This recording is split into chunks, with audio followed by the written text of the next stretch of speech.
misfortune, see all misfortune as purifying past negative actions. So whatever misfortune we experience, we imagine is the wrapping of our past karma, and like that we accept. We have pain, we have problem. If we didn't create the cause for it, this wouldn't happen. So it's a wrapping of negative karma, and because it ripened, we don't have to experience it in the future again. So that's the idea one tries to cultivate. So often Lama Zopa Rinpoche is asked about euthanasia, or reducing the suffering of dying people. And he says, for example, we had a friend in California. She had a dog that had cancer, and so the dog was having unbearable suffering. So the owner, she wanted to euthanize and put it down, like that. And Lama Zopa said no, because you don't know. That suffering is maybe nothing compared to what you will suffer after in the lower realm, in the hells. So this is nothing. So it's better to purify that karma now than to have to experience something worse after. So he said, if you don't have clairvoyance, it's better. So his advice was to put mantra, so that the dog hear mantra, and to make the dog circumambulate the stupa, so make him create merit, so that his mind has all this positive imprint. Try to make the dog create karma and purify before his death. But she couldn't do it. So she put him down. Because from her understanding, she's a doctor, by the way. So for her, the suffering of the dog was just unbearable. She could not, so she just wanted to stop the present suffering of the dog. And Rinpoche said, yeah, this is narrow-minded, it's not understanding the bigger picture. And I think it made me think, because we also are going to grow old and maybe, end up in some situation where that question arises, do we stop the care or do we continue? So what is better? To finish that karma as human, or, stop that suffering in the human realm? So Lama Zopa Rinpoche said, if you're sure that that person is going to the Pure Land or have a good rebirth, then you can stop it. But if you're not sure if that person ends up in the hell, so it's better that it finish that karma in the human while it's bearable. So you see this kind of thing. He says, if you're not clairvoyant, it's difficult to take this kind of decision. So what Lama Zopa Rinpoche advised, interesting, he said, if you don't have a clairvoyant person around to ask, so if you have a Lama like Lama Zopa Rinpoche or Dalai Lama, so you ask them, what shall I do? But if you don't have a person like that, he says, then you make a more. So you write on a piece of paper the different options.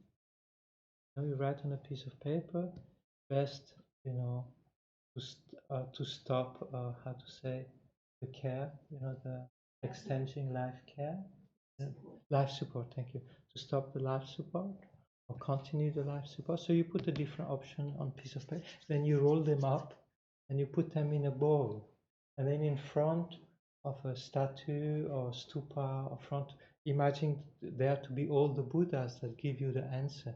So you roll the bowl, and then the answer that comes out, the paper that jumps out first from the bowl, that's the answer from the Buddha. Quite interesting, And actually, Lama Zopa Rinpoche, when there was the question of where to build a Maitreya statue, so there was doubt about Bodh Gaya or Kushinagar. So His Holiness Dalai Lama did that. He rolled a piece of paper, put it on a piece of paper, and in front of the Buddha statue in Bodh Gaya, in front of the statue of Shakyamuni Buddha. He prayed the Buddha, and then the answer came. So it's just interesting, you know, how one can rely on another dimension, you know, and like that, and have trust, kind of thing. But me, it made me think, because I thought it was okay to not have life supporting means. Because I thought, you know, your karma is to finish at a certain time, so it's actually artificially extended. So you can disconnect the machine and just die naturally. And that was my take on it. But then when I heard Rinpoche saying that, I said, yeah, maybe, you know, maybe better to suffer a bit more in the human realm, and then not having to end up in the lower realm, being able to have another. So it's difficult to know if you don't have clairvoyance. If somebody's in coma, sometimes Exactly. you don't even know. I mean, obviously the mind is within the body, but kind of condition. Yeah.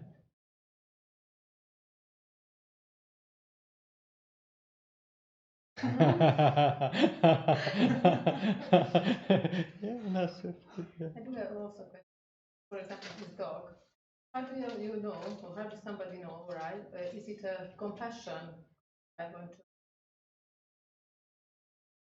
Yes. or is it a real compassion, or is it I can't see this suffering? Yeah. Is it a Yeah. Yeah. how do you how can I think probably it's a mixture of both in most cases.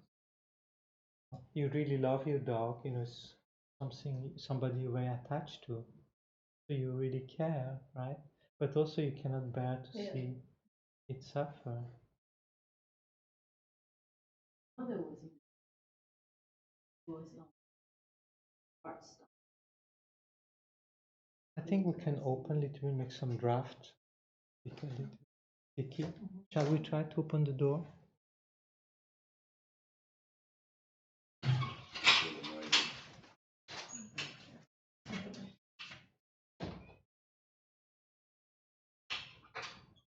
More like the doctor came and said,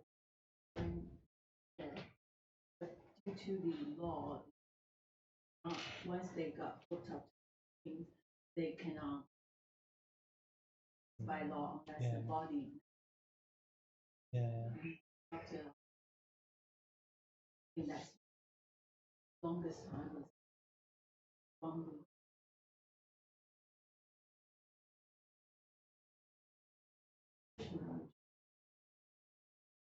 Like, for example, that girl of the body, and then eventually 3 days, even with life support, then stop. I think in my case, if something like that would happen, as long as I have a living teacher that I can rely on, I would write an email, you know. I mean, that's the reality, you know, concretely.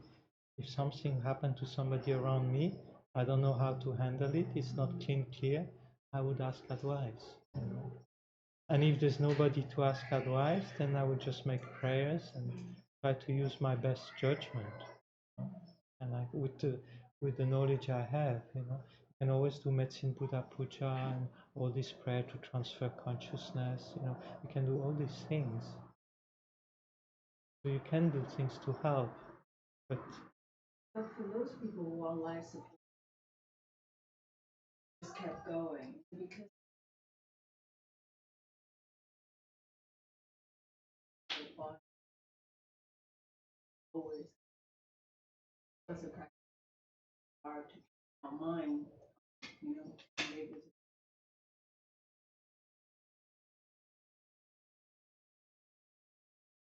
to. Easier. you don't know what keeps the consciousness in there. Is it attachment, or it can be karma? You know, there can be other causes that make that, you know, is that person has created a certain karma in the past life, and that karma is now to experience that thing, to be in this kind of bardo in between being alive and being death. You know? You're trapped there, And maybe you trapped somebody else there in a previous life, or you did something that produced that cause. It's difficult to know and exactly what's going on. If you don't have clairvoyance, it's kind of difficult. Okay.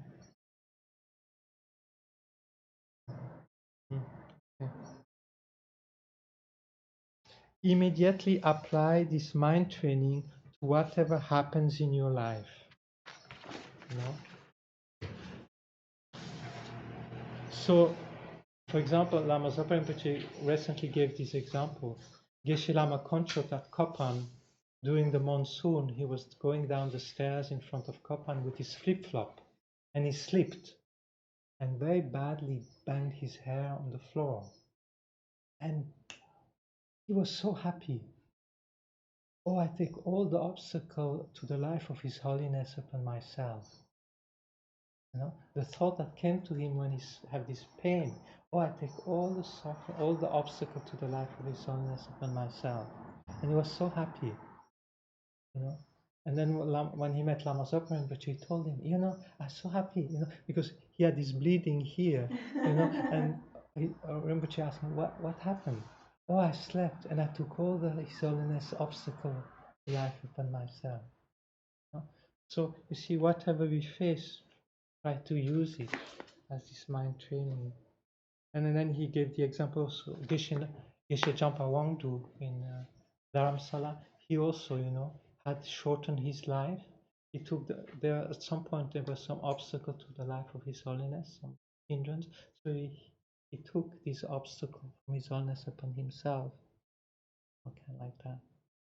So I think the advanced yogi, they can actually take away, actually not only imaginary, but actually take away obstacles, suffering, other people, and they do it willingly, you know, because their mind is just beyond this thing. You know, they don't feel like, yeah, they don't have any attachment to self or, you know, their own happiness and so forth.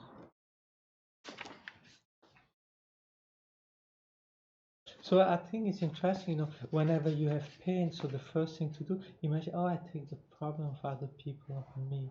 You know, you bang your foot, you say, oh, when nobody else bangs his feet, I take all that banging of on myself. Whatever problem you have, you know, I take other people, losing my job, losing my thing, you know, having this health problem, oh, by myself experiencing that, may nobody else has to experience that. So automatically you create that habit. And whatever goodness you have, may all, you know, you have a nice car, you have a nice house, you have money, you know, may all beings have the same thing. So you share, you offer it to others. So that's the giving part. So whatever goodness you have, you imagine giving it to others. And whatever problem you face, you take it away from others. So immediately apply this mind training to whatever happens in your life. So whatever happens, good or bad, you use it like that.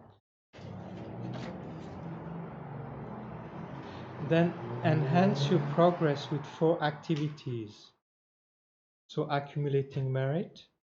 So accumulating merit can be, you know, making offering to the Buddha, circumambulating holy objects, you know, doing pujas, meditating on love, compassion. Purify obscuration, you know, doing Vajrasattva prayer, or 35 Buddhas, or do some kind of, you know, washing the dishes, taking shower, all this with a purification practice. You know? Then make offering to Spirit and to Dharma Protector. You know? So His Holiness says, if you are an advanced practitioner, you ask the Spirit to harm you more, you know, so that you can take their harm upon you. And usually you ask Dharma Protector, you know, to help you in your development of love, compassion, and so forth. So you usually, you know, yeah, we don't have practice here, but usually you offer a cookie to the spirits and a cookie to the Dharma Protector every day, you know, on your altar, like that. In summary, A summary of what to do in life and death. In brief, the essence of mind training is to apply yourself to the 5 strengths. Strong determination, the motivation, the motivation, I want to be of help to others, I want to reach enlightenment for their sake, I want to be beneficial for others. Then familiarization, familiarize oneself with the 2 Boddhicitta, so emptiness, and which is ultimate Boddhicitta, and conventional Boddhicitta, love, compassion, and exchanging self for others. Positive seed, cultivating wholesome action, right? So being kind and helpful to others. Abandonment of self-grasping and self-centeredness, to try to give up whatever self-grasping you have and self-centeredness. And aspiration prayer, so dedicate, for the welfare of others and for your success in this practice. The Mahayana instruction of how to die are those very 5 strengths and the bodily posture. So, strong determination, may I be able to die mindful of the 2 Boddhicitta. So that's why normally when one goes to bed in the evening, instead of lying down like a corpse, being exhausted. So the advice always given is that you actually you imagine your guru or your idam sitting on the cushion, and you do 3 prostration to him or her, either physically or mentally, and then you lay down in his lap or her lap, right? And then, so you lie in the Buddha's pose, on your right hand side, kind of like that. And then while you fall asleep, you either focus on Tonglen, giving and taking, or you focus on emptiness. And then if you do that, the whole sleep is virtuous, even if your dreams are strange. Because you fall asleep with that positive state of mind, your whole sleep time becomes positive. So, and if you train like that while you sleep, then it might happen when you actually die because of the familiarity. But if you never train while alive, then to expect to do it when you die, where so much other things are happening and decaying in your body, becomes very difficult. I remember Ribu Rinpoche gave some teaching on transference of consciousness in Land of Medicine Buddha. So, Powa, transfer of consciousness. But then, so at the end of the teaching, he smiled and said, but I don't think anybody can do that. It's all well and good when you sit here in the Gompa and you're healthy, but when your body actually falls apart, and you have all this hallucination and all this pain, to expect to do Powa then, says, no. But what you can do is Tonglen. That you can do, and that's the best transference of consciousness. So if we, yes. Yes, yes, yes. So that's a different situation. Yeah. Whether it's successful or not, we're not sure, but he can do it. He or she can do it. Yes, so usually, if one has a High Lama around, so one would ask, even if he cannot come to the room, he can do it from distance. No? So one asks the person to. Yeah, good point. If a Lama does Powa, No, no. No, once the person has left the body, it's too late. So it's while the person is dying or just before.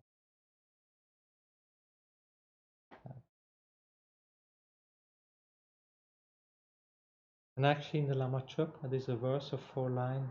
For certain Lama, they do Powa just by reciting this 4 lines in the Lama Chopa. The Lama Chopa, and then they do the Powa.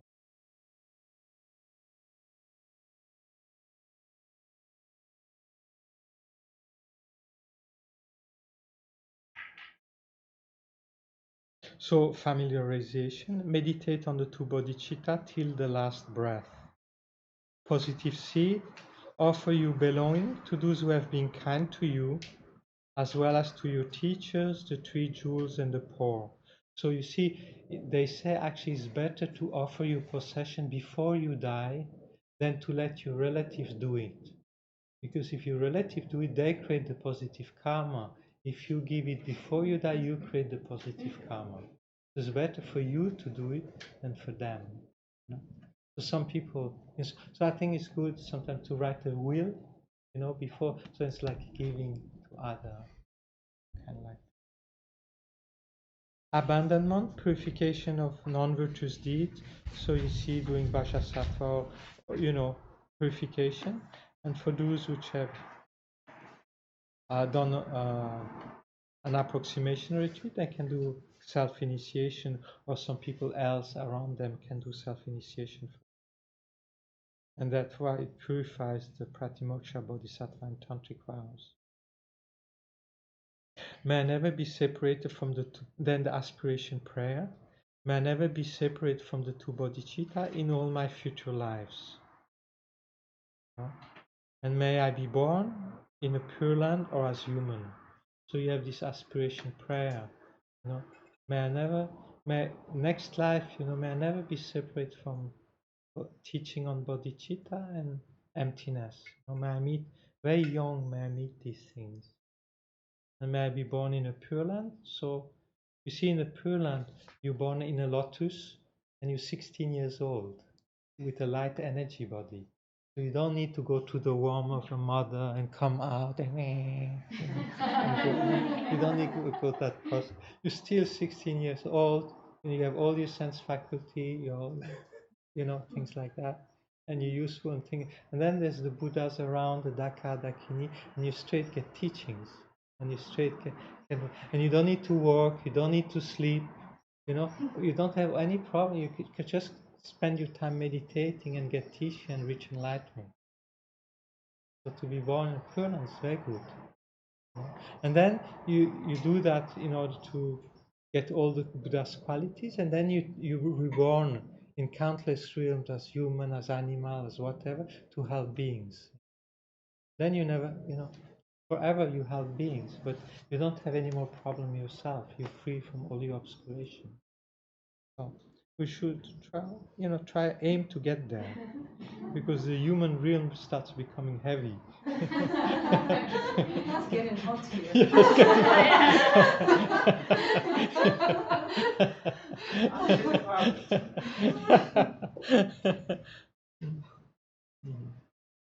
Yeah.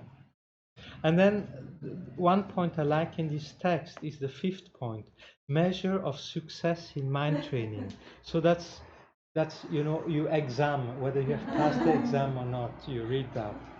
You are successful if all of your spiritual practice have one aim, to gradually reduce and eliminate self-grasping and self-centeredness. Right? So whatever prayer you do, whatever sadhana, whatever action you do, you ask yourself, is it an antidote to self-centeredness? Is it an antidote to self-grasping?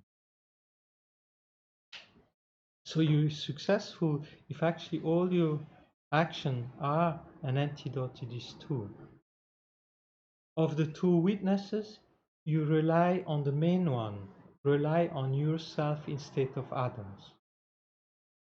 So this means, for example, you come here and people say, oh, you're such a good practitioner, you look so holy, you look so peaceful, you look so compassionate, you help everybody, kind of like that.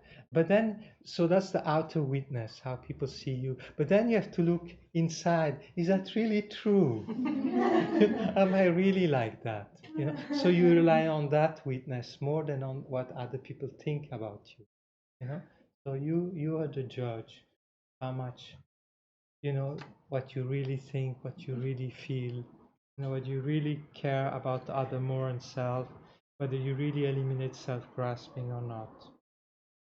You are able to maintain a content mind unaffected by the 8 worldly concerns. You see, so whatever good or bad happens to you, you're able to maintain a content mind. You know? So that's a sign of success. You know, whatever bad happens to you, it doesn't affect your mind very much. You know, all the bad, you use it to purify your negative karma, to take other people's suffering onto you, and whatever good happen, you know, you don't get overenjoyed. You simply mentally, you say, it's the ripening of my good karma. Thank you so much, my past life, and now you share it with other. You know, kind of like that. So I think this is very good, you know. So if you know your mind going a lot of up and down, that means not a sign of success, you know. If you go a lot of, if your mind becomes more even, you're not so much affected by good, you're not too much depressed by bad. So that's a sign of success. You have overcome self-centeredness. So basically, you then have very little thought about concern for yourself. Most of the time, you think about what you can think for other, what you can do for other, you know. So you see people which have prayer to recite, sadhanas, you know, daily commitment. So the main thing is, you know, okay, I'm doing these prayers for others. I'm doing this commitment, it's not for me, I'm doing them for others. You know? So that's my way to please the Buddha, that's the way to please my Guru, that's my way to please all sentient beings, to do my commitment. And don't do them for me, I do them for others. And like that. So you turn your daily recitation into, you know, benefiting others. You possess the 5 signs of greatness, using each moment to enhance Boddhicitta. So each moment you either do tonglen or emptiness. Each moment you use them for that purpose. You have pure morality through continuous awareness of karma. So you're constantly, moment by moment, aware of what karma you create. And because of that, you purify the negative and you rejoice in the positive. So for example, Atisha, when he traveled to Tibet, you know, so he would very often dismount from his horse. You know, he traveled with maybe 50 people, all on horses, from Nalanda monastery, you know, in Bihar in India, up to Tibet, right? So it's quite, I don't know, a number of months journey, right? But he, very often throughout the day, he would go out, down off from his horse, take out his stupa, and confess to the stupa whatever negative thought or negative behavior he had. And then he would go back to the horse, and everybody continued. Then they had to stop because the great Guru Atisha had stopped and go down to his stupa. So he says, you know, so he said he almost never broke his pratimoksha vows.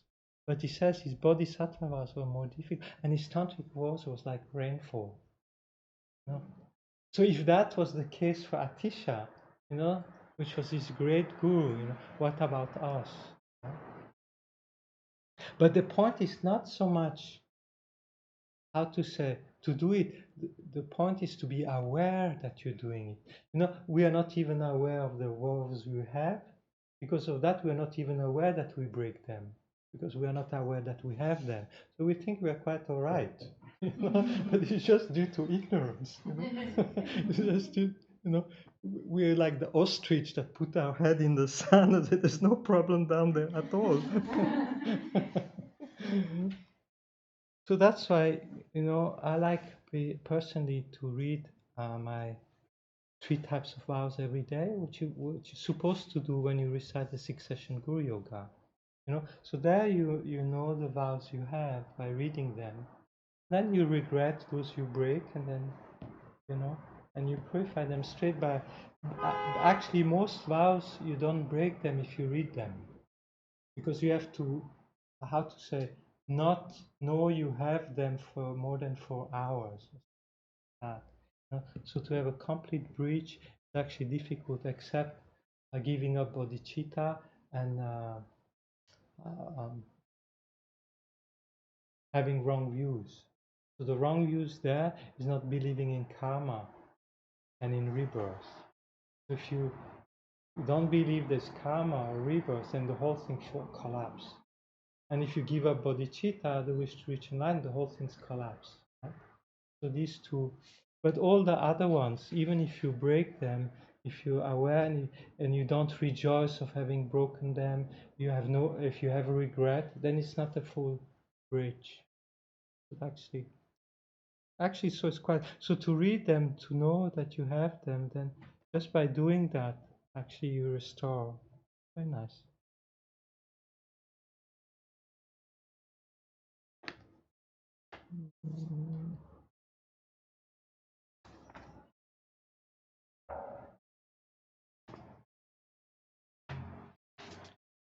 Ability to bear hardship in combating delusions. That's a tough one. You know, so it's actually quite easy to meditate when you don't have loss of obsession or anger or problem. But when actually, you know, you have problems, it's easier to turn on Netflix or to go for a walk, you know, than to sit there and you know, and bear, you know, dark clouds accumulating, and, you know, and then just sit there and, you know, it's easier to escape and to forget about it. Have a drink or a smoke, something. We all have our strategy.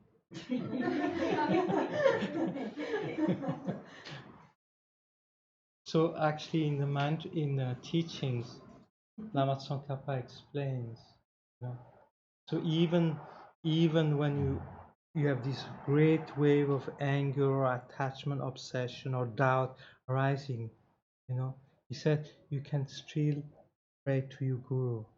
You know, he said, so if you offer a mandala to your guru and you make requests, they said for sure this cloud disappear. That if you know, while you're so obscured and so hard time, if you really pray to the guru and make offerings and requests, then this cloud will for sure disappear.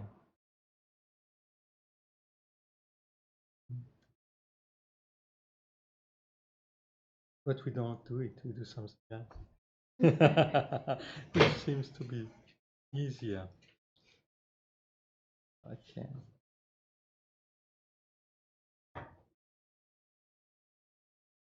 Body, speech and mind never separated from bodhicitta. So that's another sign of success. If your action of body, what you say, what you think is never separating from love and compassion for all beings. That's a sign of success.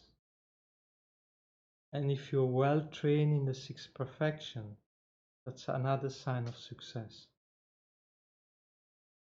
And another sign of success, you are able to practice even when distracted.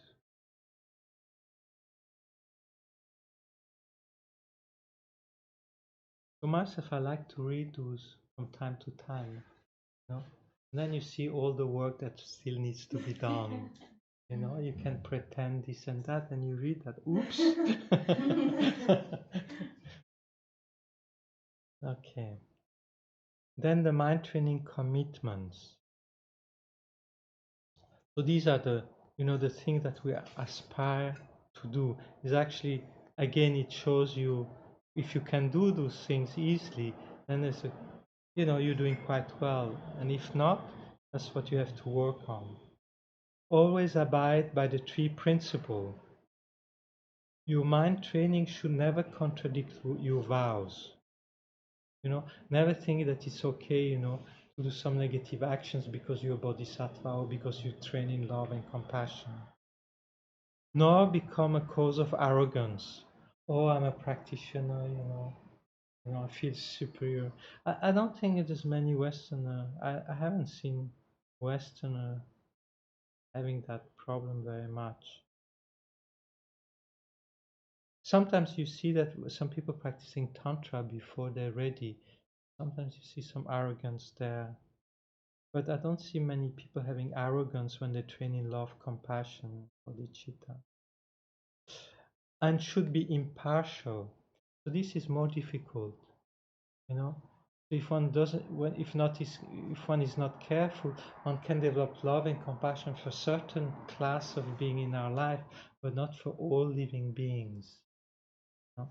So this is, yeah, you know, it's easy to have love and compassion to people we like, but to people which we dislike, you know, it's more difficult. So it has to be impartial to all living beings. And then we have to check whether we actually manage that. Change your attitude, but act naturally. So this is actually an important point. Is that often people, when they start following the spiritual path, they change their behavior. You know, they change their clothes. They start wearing malas, and they start, you know, putting on Tibetan clothes if they are in Asia and things like that. And usually they say outside you try to follow the pratimoksha vows, you know, not harming other, and you remain natural the way you are, you know.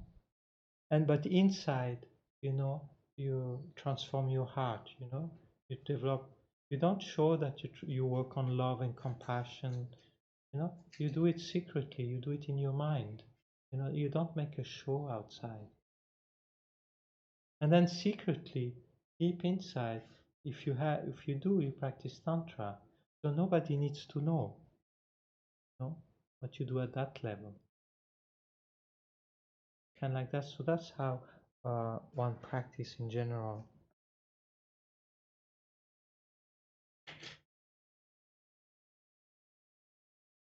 Don't speak about the shortcomings of others.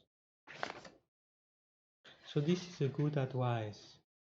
You know, unless there's a good purpose, there's a good reason. You know, if you think that you can say somebody to someone and you can help that person in that way.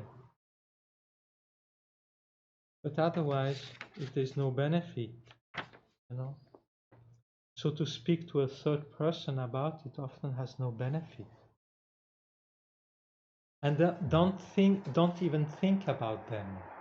You know, don't look at the mistake of other. You know,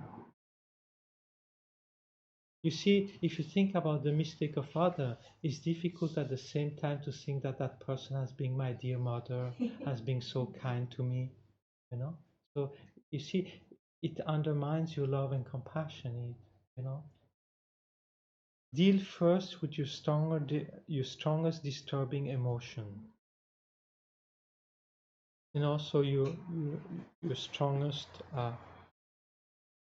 addiction. Give up all hope of reward. So you know, yeah, you don't want a medal for it. You know, you don't expect people to say thank you. You know, you just do it because you know it's beneficial. You know, to have love, compassion. It will lead you to enlightenment, to clean your mind, and to help others. So your joy is to make other people happy. From your side, you don't expect anything back. Do not disparage others. The same as before, you know, not criticize, disparage, put down, you know. I think disparaging other happened a lot around me when I was a kid at school. Then later in life, I haven't had so much. I wasn't so much in an environment where that happened. Do not hold grudge and waiting for revenge. So again, you know, if somebody harms you, hurts you very hard, then you wait for the right time to strike back. You know? So I think this goes again against your love and compassion for the Boddhicitta, right? Do not take advantage of the weakness of other. So I think this is you know, you're in a position of authority or things like that, and you you know, so for example, you don't like to wash dishes, so you give that job to somebody, you know, else. You transfer you know, are you the boss? Then you give the job of doing photocopies to the new staff. You know, the things you don't like to do, you give it to other people to do. And I like that. Do not pass on your responsibility or blame of your fault on someone weaker than you. Yeah. So again, you know, have to take responsibility for our own fault, mistake. We don't. Yeah. Do not engage in mind training or ritual for selfish purpose. So this is obvious also. Do not seek to be the best, hoping for praise. Do not allow your spiritual development to make you feel superior. I think as long as you have the compass of love and compassion, you know, as long as your mind imbued with love and compassion, with emptiness, I don't think it can happen. Do not take advantage of the suffering of others.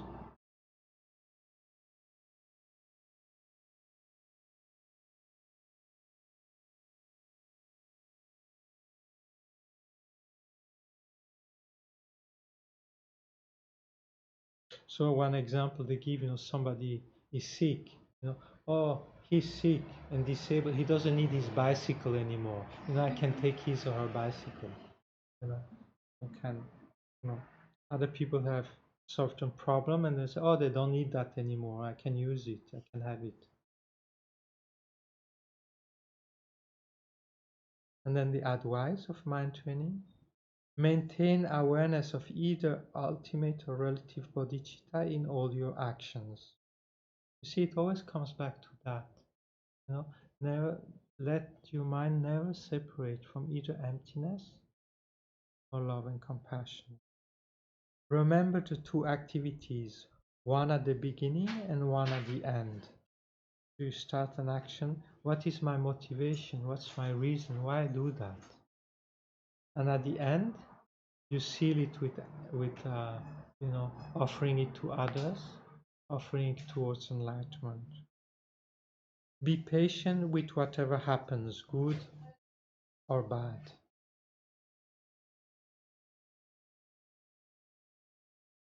So again, when something good happens, you know, not get overly excited, you know. So the lamas often they say, you know, it's easier to transform suffering into the past than happiness. So actually, it's better to suffer than to be happy. Because suffering is unpleasant, so you want to become free of it. You want to reach liberation. And then you can have compassion for others that have the same pain. You know? So that's quite easy to do. But when you're happy, you kind of forget all your practice. You just enjoy your happy moment. You know? So you forget that it's temporary, that's impermanent. You forget to share it with others. You know, you forget to meditate on bodhicitta. You forget emptiness. You just enjoy this good moment. You know? So they say it's actually easier to transform problems than it is to transform happiness. So there one should try, and even when you have good moments, you know, you share it with others.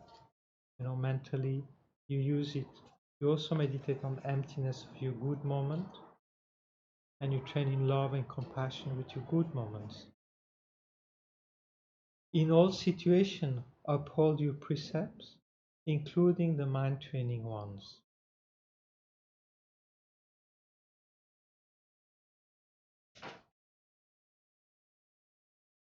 So I think in a nutshell, you know, your precepts, it's like your pratimoksha vows, which in essence is not to harm anyone with your action, with your speech, and with your thoughts.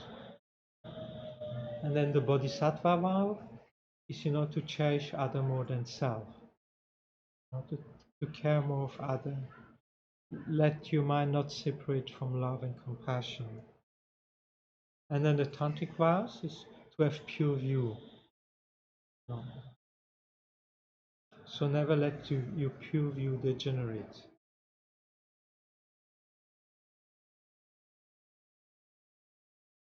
Train in the 3 activities that are difficult. Recognize the presence of mental affliction.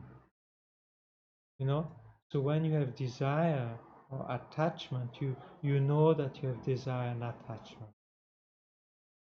When you're upset, you know you're upset. When you're jealous, you know you're jealous. It's actually difficult, Usually we think about, I was actually upset. But while we are upset, we often don't know we are upset.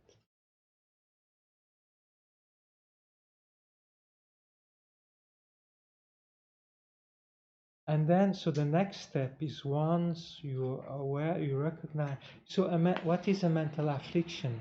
So the definition of a mental affliction is, while that emotion is present in your mind, it takes away the happiness and peace of your mind. So that's the definition of mental. Each time you experience a mental state where there's no peace, no joy, that's a mental affliction. So for example, when we have a desire, at that moment there's something missing, and we think that when we enjoy that object, that suffering of missing will pass away. Right? Whereas if we didn't experience that missing, we wouldn't need that thing, right? It's that missing which is a desire, which is a mental affliction. And then anger again takes away, our peace of mind, mental affliction.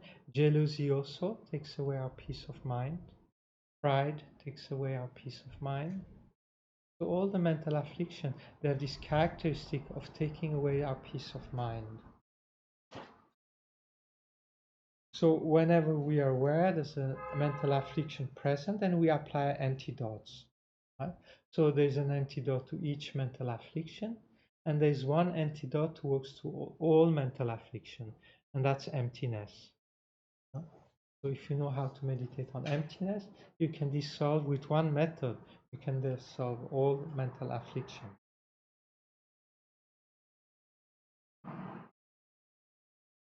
And prevent their recurrence. Then you have to think about why did attachment arise? What did I do? What did I read? Or what did I think about for this to arise, this desire, this attachment? How anger came about in my mind? What did I think about? What did I do? And then you try to prevent, this stream of thoughts to arise, so that anger or attachment doesn't arise in your mind. So these 3 things are difficult, right?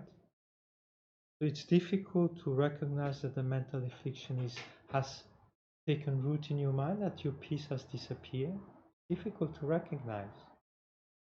And then even if you recognize, you're not able to apply antidote.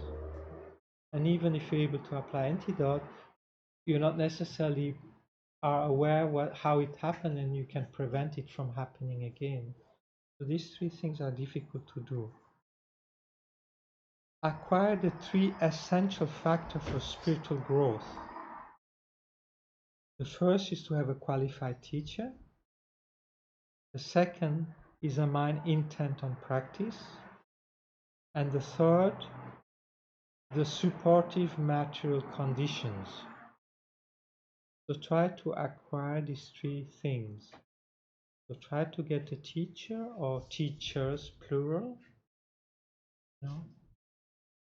From yourself, try to develop this enthusiasm for practice or for spiritual development by remembering the preciousness of this opportunity and how soon we're gonna lose it,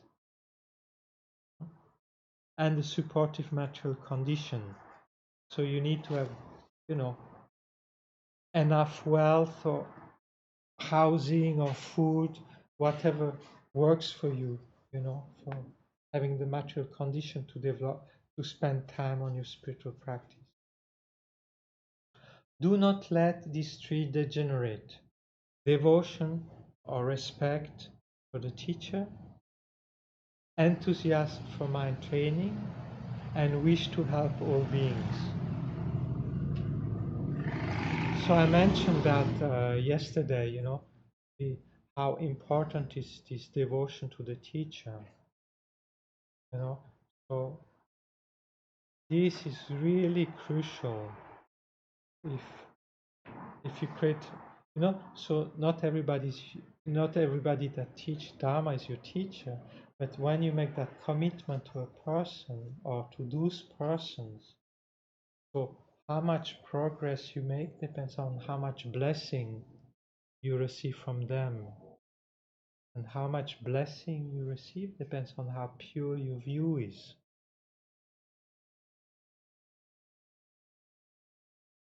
So I have a friend in the United States. So he sees the Guru everywhere. Everything is the Guru for him. He receives blessing from everything. For him, everything is Dharmakaya. Everything is the omniscient mind. And he's always blissed out, that guy. He's always happy. He doesn't practice. He doesn't meditate. He doesn't study. He just bliss out all the time.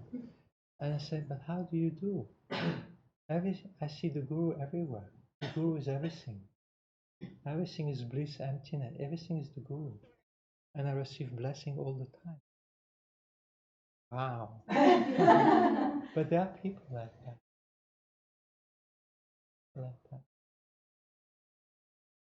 So the key is really have this pure. You see, so the Guru is not a physical body.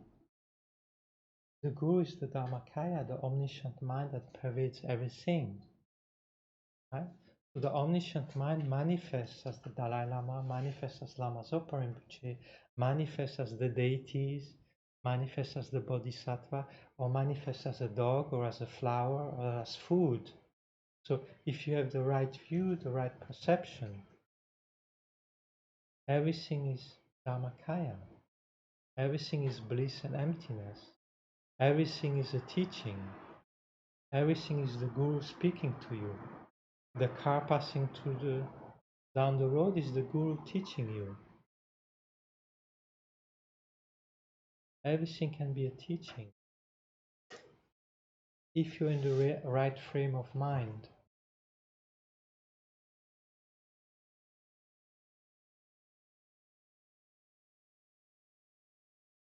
I repeat that thing I said yesterday.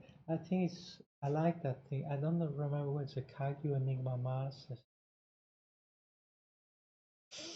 If the sun of love, if the sun of devotion doesn't radiate on the snow mountain of the Guru, the river of blessing doesn't enter into the mind of the student. So if the sun of devotion radiates on the snow mountain of the Guru, the river of blessing enters into the mind of the student. So you see how much blessing you receive. You cannot sit there and expecting some blessing coming from outside. The blessing you create it yourself. See, the blessing arises due to yourself focusing on the qualities and the kindness of the Guru. By meditating on the qualities and kindness, that's what devotion is. Focusing on the quality and the kindness. And then you make requests. Offering is a request. So offerings can be your spiritual practice, your service.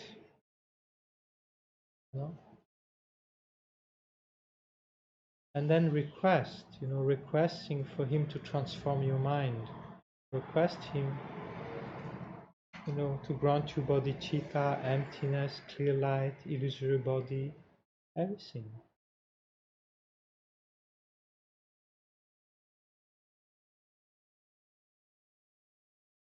So some students, you know, merely by doing that properly, they get all the realization. They don't need much study, they don't need much practice. Just because they do well this practice, all the rest comes about. So that's why in the Lamrim it's the first topic, because it's the most powerful and takes the longest to actually realize.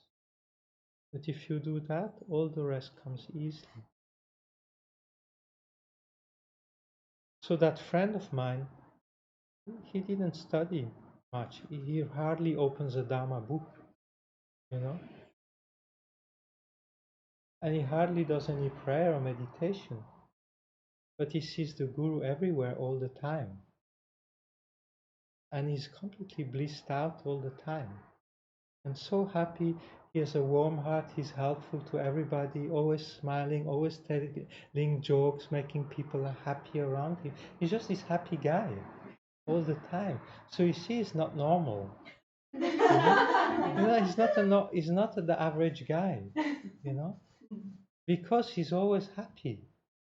He has problems, you know, the life throws things at him all the time. You know, he had a knee replacement, he had this and that problem, but it doesn't affect his happy mind. He's always happy. Very strange. Yeah. You know, when you meet a guy like that over years, you see, this is not normal. It's not normal. You know, a normal person goes ups and down. He doesn't go up and down. And always helpful, kind. Yeah, very strange.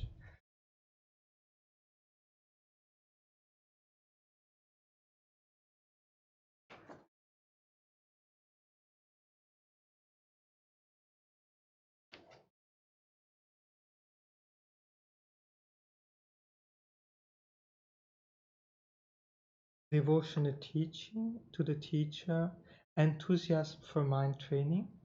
So to see that that's actually, you know, so important. So you have enthusiasm, you know, to love, compassion, Tonglen, Boddhicitta, emptiness, you know. You really have enthusiasm that and wish to help beings. You know, you're always ready to, you know, to help other. Yeah. Always do virtuous action with your body, speech, and mind. Apply mind training impartially and from the depth of your heart towards everyone and everything.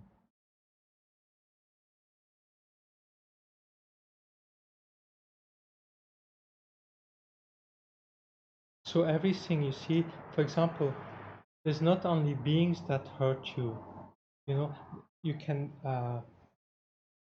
you know, with your foot, you hit a stone or you hit something and you have pain. You know, then you get upset at the stone. You know, or you get upset at the thing that hurt you. So you apply it to everything, not only beings, but even things that hurt you around you, the objects. You know, often at night I go up and I don't turn out the light, and then I bang my knee against something, you know, like that.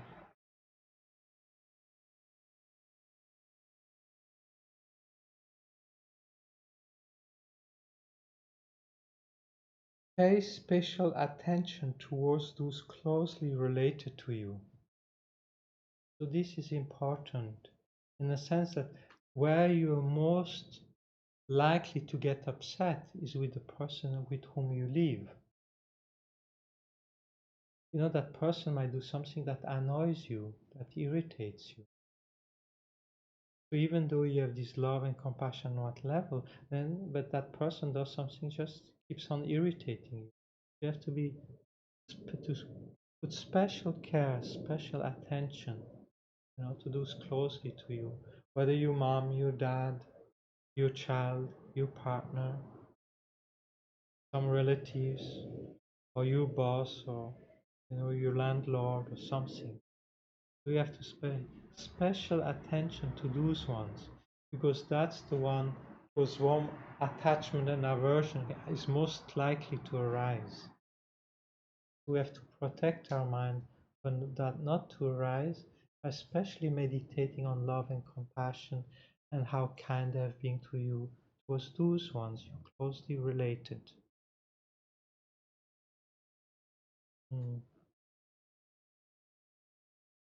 Don't be swayed by external conditions. So the lamas often say, with all is good and well, we kind of are good Dharma practitioner, but when the hell breaks loose, we are not practitioner anymore at all. We're like everybody else, complaining, and being miserable, instead of, so even when things don't go our way, even when we have difficulty, we should keep on our mind training. Practice what is most important at this time, Boddhicitta, and applying the antidote to delusions. Don't follow the worldly mind.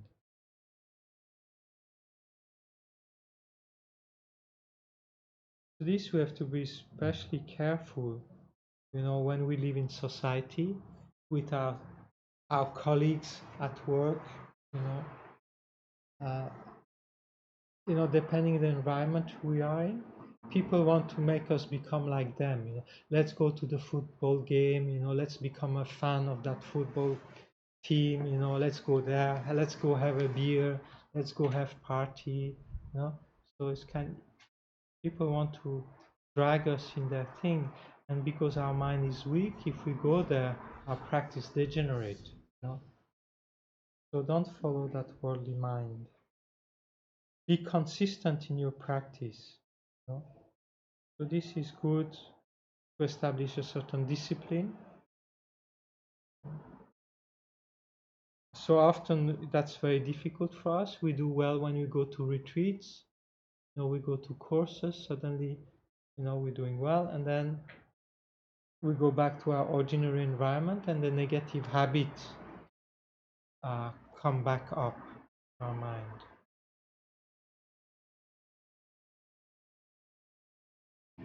Train wholeheartedly, not superficially.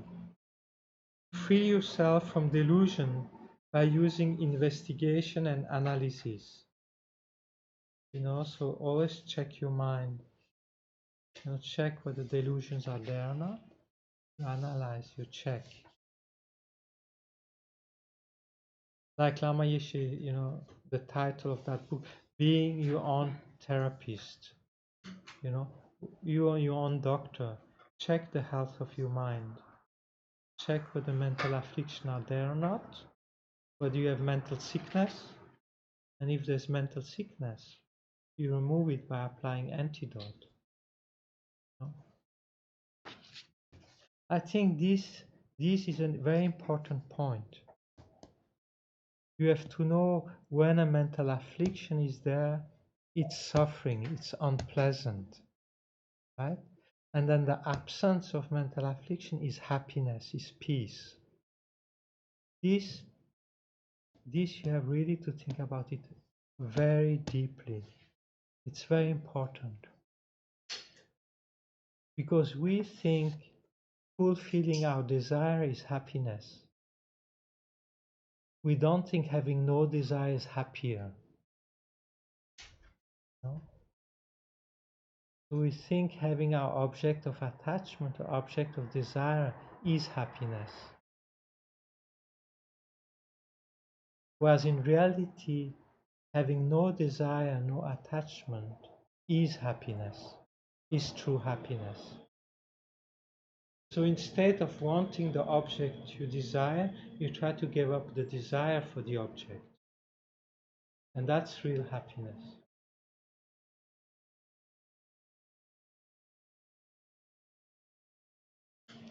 Also, when we're upset about something, something is bothering us, So we think that getting rid of the things or the problem that causes unhappiness, is the solution. We don't think giving up the mind of being upset or unhappy about the thing is happiness.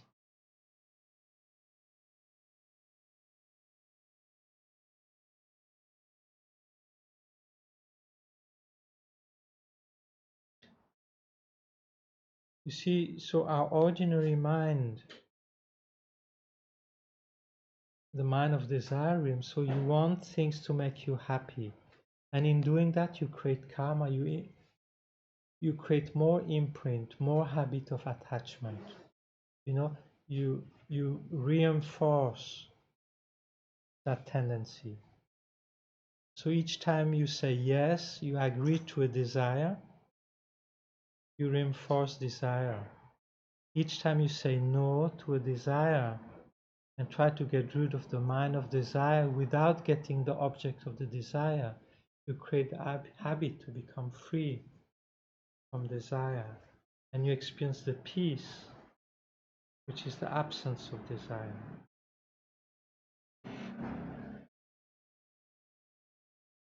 So enlightenment often is described as the desireless state. In enlightenment, there's no desire at all. There's no attachment at all.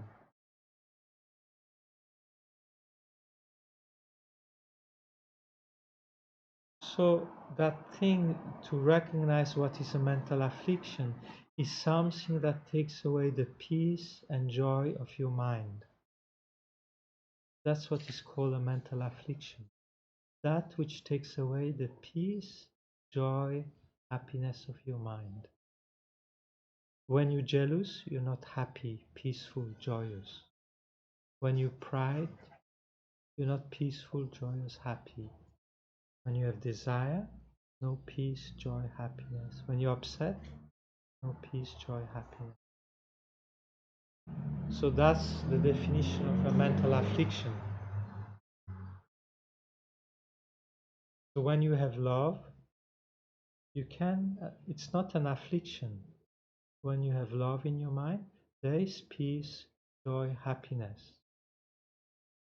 When there is compassion, interestingly, His Holiness described, when you have compassion, superficially, you might be affected.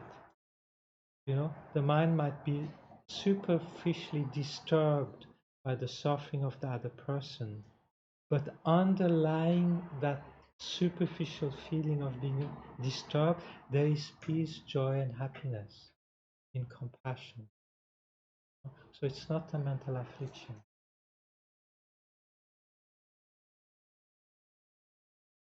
And in emptiness, there's peace, joy, happiness. In all positive state of mind, virtuous state of mind, there's peace, joy, and happiness. When there's an affliction, there's no peace, joy, happiness. This is very important. Because we think, oh, it's an affliction because the Buddha said so, because the teacher said so. But why is it? Why it is a problem to have desire? I can have my object of desire, it's fine. What's wrong with desire? Well, when there's desire, there's no peace, happiness, and joy.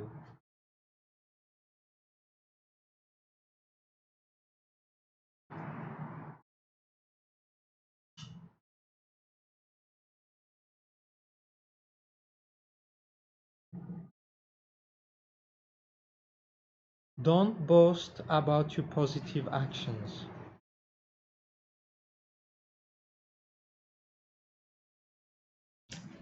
No, just be humble about it. Just be relaxed. Boasting pride again, disturbs the peace of your mind. Don't be bad-tempered. Again, it takes away the peace, happiness of your mind. Don't be fickle. Sometimes you practice, sometimes you don't. Don't like that. Sometimes also fickle, if somebody is kind to you, you like that person. Then if that person is not kind to you anymore, you don't like that person anymore. You know, you react to the person to the way they behave to you. You know, you're very superficial in your, you know.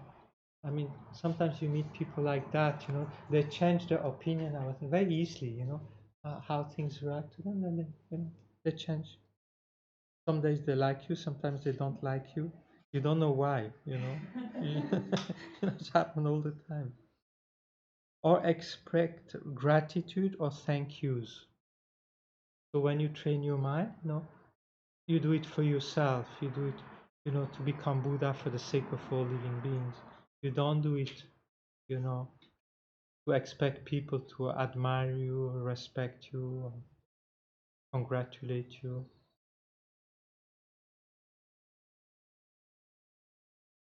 Because then the conclusion from Geshe Chekawa, he says this: because of my many aspirations, I have defied the tragic tale of suffering and have taken instruction to subdue self-grasping. Now, even if death come, I have no regrets.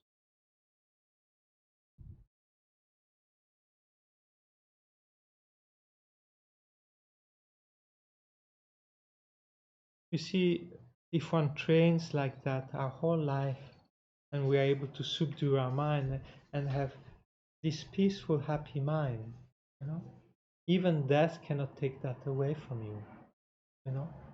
Even death cannot take away, you know, death can take away your body, you know, it doesn't take away your mind, you know. So if your mind is trained in love, compassion, emptiness, and is imbued with these things, you go through the death process with those states of mind, and these realizations come with you to your next life. So you're born with realization of emptiness, with love, compassion, Boddhicitta.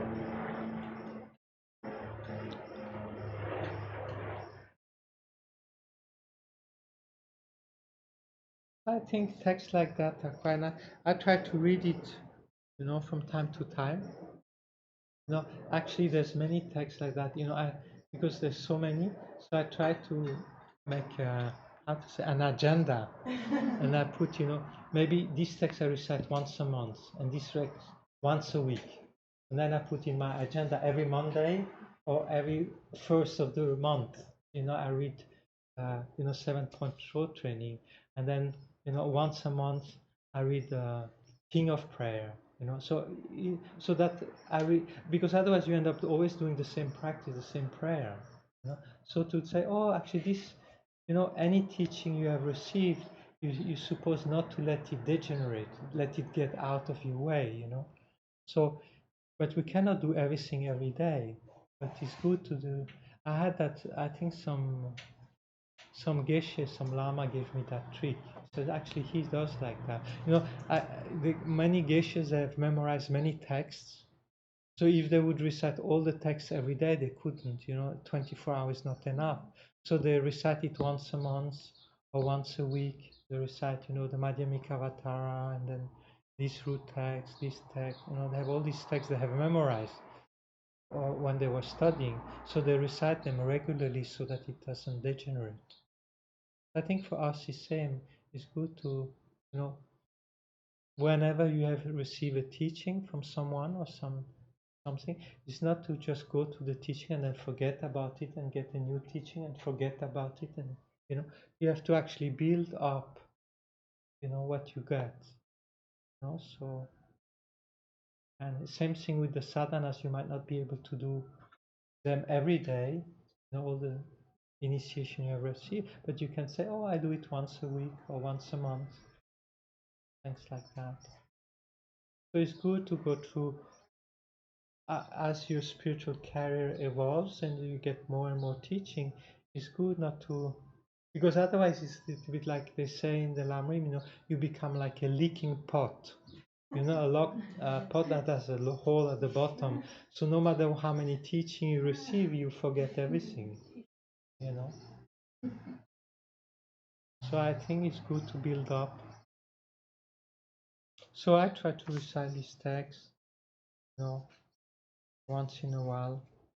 Same thing with the 8 minor practicing 8 point, 8 thought transformation. So there's quite a few texts like that, and then there's also the Wheel of Sharp Weapon. There's another text like that, and there's the Bodhicharyavatara. All those texts I try to recite from time to time. Because you see, if you read it like that, you see it has an effect on your mind, It's like it was composed by a practitioner, somebody that tried to put that into practice, and you see the effect it has on your mind. And another one is the 37 practice of Bodhisattva. There's a few texts like that, which are in this category of mind training. And they're very helpful. They do have a good effect on your mind. Because they show you what's the essence of the past, what's the key point, the main point.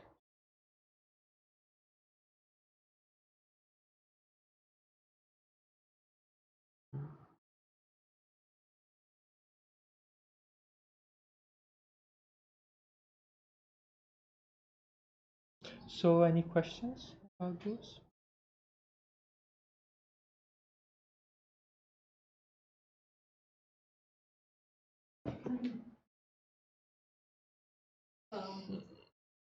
There's time. Would you remind us how to meditate?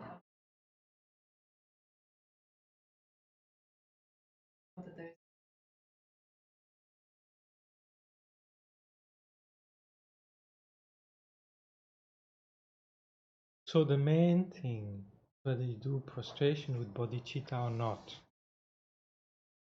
see, even just putting your hand off your heart like that. So for example, Lama Rinpoche explained now in France, each time you see a Buddha image, you put the hand of in your heart, And it's like that's doing prostration. That's the shorter prostration.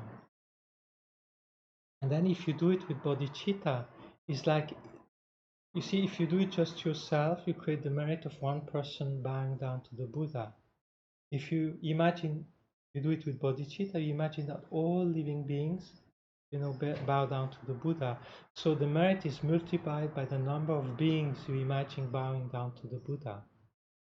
And then if you imagine that the Buddha you're bowing in front of is your guru, so because the guru is the highest object of reverence, it's like bowing down in front of all the Buddhas. Not just, you see the image, can be a deity, can be a guru, anything. Put your hand on your heart and say, imagine yourself and all living beings bowing down to. It says the merit are huge, infinite, is multiplied by the number of living beings. And then another way, sometimes explain, imagine behind each being the countless past lives, and all of them with their past life make prostration. It becomes even huger. So you see how much benefit you have of a practice. It's not so much what you do, is your state of mind, how you do it, how you think about it.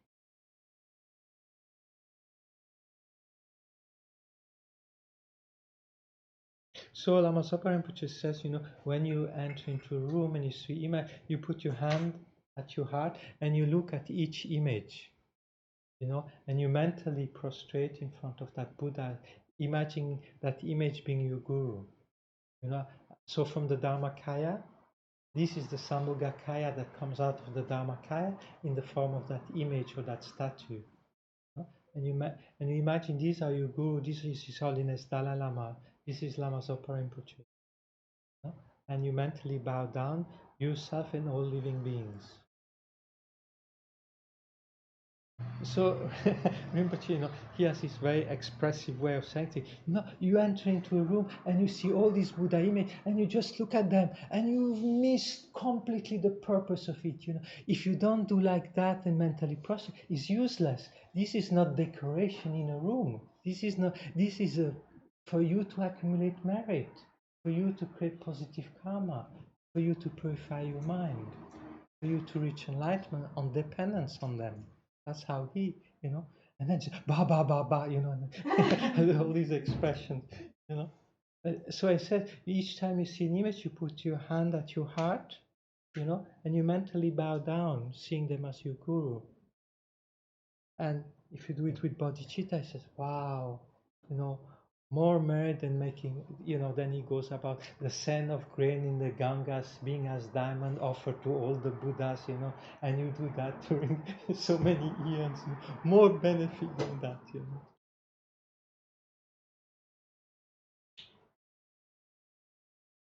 So like that.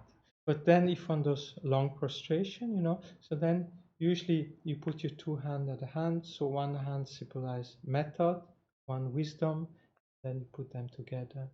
Then you put the two thumbs inside, so that's the Buddhist way, so the jewel inside, and like that. Then you touch the crown, so this creates the course to get the Ushnisha of the Buddha. Then you touch your forehead, like create, you know, you imagine that you purify the negative karma of body. So imagine a white rays of light coming from the Buddha in front that touches your forehead and opens your head chakra and purify all the negative karma created with body. And then you touch your throat chakra, and then you imagine a red light rays come from the Buddha, the Guru, purify all the negative karma created with your speech, open your throat chakra, and makes your speech wholesome and pure. Then you touch your heart, and blue light rays energy comes from the Guru Buddha, touches your heart, purify all the negative karma created with your mind, and you know, opens your heart chakra. Then you go down and then you put your two hands on the floor. So not the finger open like that, not like that, you know, but and like that.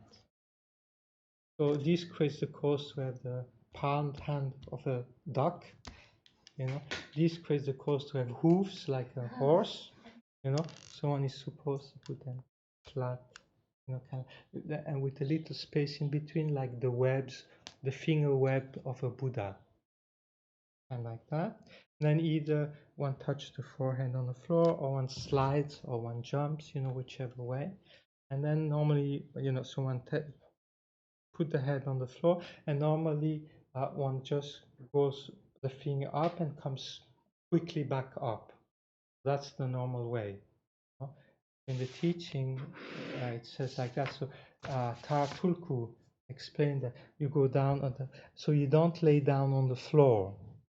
You know, so if you keep on laying on the floor, you create the cause to be born as a snake or as a crocodile, as, you know, these beings that, you know, are down. So you go down and then straight you come back up. But now there are Lama Zopa Rinpoche, he does like that, you know. So this is so probably he imagined a replica of the Buddha entering to him. So Tara Tulku didn't explain like that. He says you just go down and you come quickly up. So for many years I was wondering which is correct, because Tara Tulku goes down and goes straight up, right? Just like you see Tibetans doing in Bodh Gaya, you know, they have this prostration board and they go sloop, sloop, sloop, sloop, you know. They don't do like that, you know, they just. But Lama Zopa Rinpoche goes down. So when you go to Bodh Gaya, you can straight recognize the Lama Zopa Rinpoche student, because they are the only one making that. All the other Tibetans, they just go down and up. You know, and Lama Zopa Rinpoche student. So I was wondering. So then there was a video on YouTube about His Holiness doing prostration. So I was wondering, how does he do it? You know? So I checked the video. So His Holiness goes down and then he makes like that. So he's the middle way.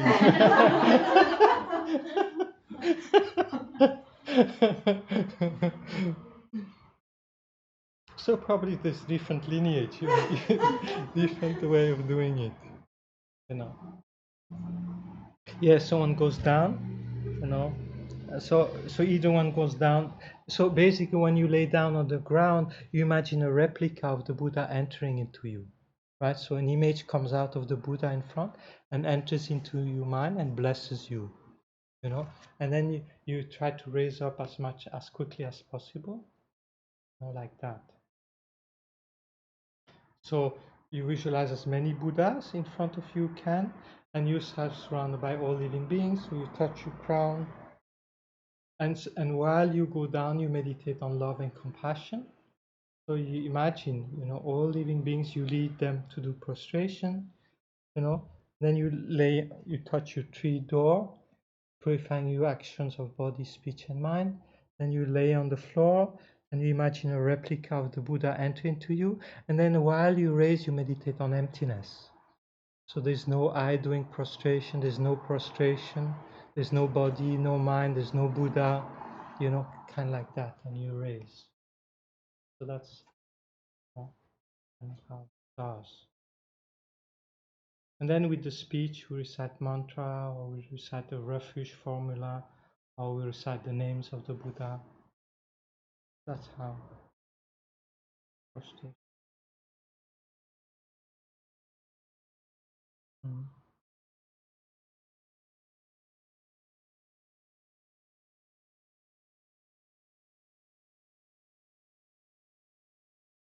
Okay, maybe we do a 5 minutes break and then we conclude.